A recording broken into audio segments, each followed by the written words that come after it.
बनने के साथ ही गठन के साथ में एक प्रण लिया था, वो ये कि 2026-31 मार्च तक नक्सलवाद का अंत करेंगे। उसी के तहत कार्रवाई जारी है और ऐसे में सेना के जो जवान हैं वो रात दिन इस प्रण को सफल बनाने में लगे हुए हैं ताकि जो नक्सली हैं वो आत्मसमर्पण कर सके और मुख्य धारा में लौट सके। देश भर में नक्सलियों के खिलाफ एक्शन जारी है। गृह मंत्री अमित शाह ने साफ कर दिया है कि 31 मार्च 2026 तक देश में नक्सलवाद सदा के लिए मिट जाएगा। लिहाजा छत्तीसगढ़, मध्य प्रदेश, महाराष्ट्र और झारखंड के अलावा आंध्र में माओवादियों के खिलाफ सुरक्षा बलों ने कार्रवाई तेज कर दी है।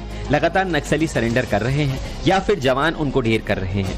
इसी कड़ी में मध्य प्रदेश के बालाघाट में पुलिस ने जंगलों में नक्सलियों के इस्तेमाल किए जाने वाले सामान को जब्त किया है, जिनमें एल्यूमीनियम कंटेनर, इलेक्ट्रॉनिक उपकरण, वायरलेस सेट और रोजाना उपयोग के सामान शामिल है।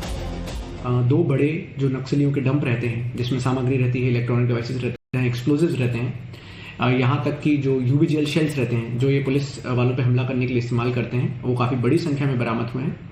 उसी के साथ साथ नक्सल साहित्य और कुछ महत्वपूर्ण जानकारियाँ भी मिली हैं जिसको हम लोग टटोल रहे हैं। वर्तमान में लगातार सघन सर्चिंग अभियान चलाते हुए हम देख रहे हैं कि पिछले करीबन 15 दिनों में 18 से ज़्यादा ऐसे नक्सली हैं जो बालाघाट और सीमावर्ती क्षेत्रों में सक्रिय थे, उन लोगों ने आत्मसमर्पण किया है।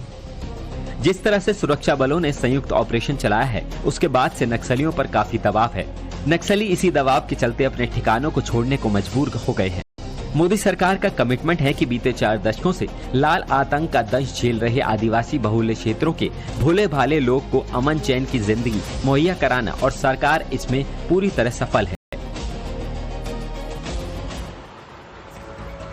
हिमाचल प्रदेश विधानसभा में बनने के साथ ही गठन के साथ में एक प्रण लिया था, वो ये कि 2026-31 मार्च तक नक्सलवाद का अंत करेंगे। उसी के तहत कार्रवाई जारी है और ऐसे में सेना के जो जवान हैं वो रात दिन इस प्रण को सफल बनाने में लगे हुए हैं ताकि जो नक्सली हैं वो आत्मसमर्पण कर सके और मुख्य धारा में लौट सके। देश भर में नक्सलियों के खिलाफ एक्शन जारी है। गृह मंत्री अमित शाह ने साफ कर दिया है कि 31 मार्च 2026 तक देश में नक्सलवाद सदा के लिए मिट जाएगा। लिहाजा छत्तीसगढ़, मध्य प्रदेश, महाराष्ट्र और झारखंड के अलावा आंध्र में माओवादियों के खिलाफ सुरक्षा बलों ने कार्रवाई तेज कर दी है। लगातार नक्सली सरेंडर कर रहे हैं या फिर जवान उनको ढेर कर रहे हैं। इसी कड़ी में मध्य प्रदेश के बालाघाट में पुलिस ने जंगलों में नक्सलियों के इस्तेमाल किए जाने वाले सामान को जब्त किया है, जिनमें एल्यूमीनियम कंटेनर, इलेक्ट्रॉनिक उपकरण, वायरलेस सेट और रोजाना उपयोग के सामान शामिल है। 2 बड़े जो नक्सलियों के डंप रहते हैं जिसमें सामग्री रहती है, इलेक्ट्रॉनिक डिवाइसेस रहते हैं, एक्सप्लोजिव्स रहते हैं, यहाँ तक कि जो यूबीजीएल शेल्स रहते हैं जो ये पुलिस वालों पे हमला करने के लिए इस्तेमाल करते हैं, वो काफ़ी बड़ी संख्या में बरामद हुए हैं। उसी के साथ साथ नक्सल साहित्य और कुछ महत्वपूर्ण जानकारियाँ भी मिली हैं जिसको हम लोग टटोल रहे हैं। वर्तमान में लगातार सघन सर्चिंग अभियान चलाते हुए हम देख रहे हैं कि पिछले करीबन 15 दिनों में 18 से ज़्यादा ऐसे नक्सली हैं जो बालाघाट और सीमावर्ती क्षेत्रों में सक्रिय थे, उन लोगों ने आत्मसमर्पण किया है। जिस तरह से सुरक्षा बलों ने संयुक्त ऑपरेशन चलाया है, उसके बाद से नक्सलियों पर काफी दबाव है। नक्सली इसी दबाव के चलते अपने ठिकानों को छोड़ने को मजबूर हो गए हैं।